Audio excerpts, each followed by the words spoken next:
Jopuonjre mag mbalariany bwori riwruok mar kuso bade manyanza obogo dhi ng'anyo poni ibiro puodh paro mar medo omenda mag somo koa Sh16,000 ma ichulo sani nyaka Sh52,000. Paro makamano gol gi aput manono weche mag somo mag mbalariany pacho ka kendo igeno ni ibiro chwale ne jood bura mamalo chieng' tich ang'wen mar jumani kama ibiro goe kogno kod jood bura.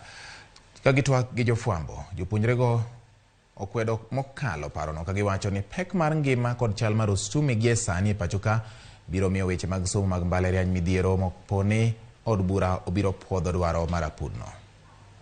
Comrades, power! For that, I want to echo this to the government of Kenya. Kindly, number one, increase the help loan, as you said during your campaigns.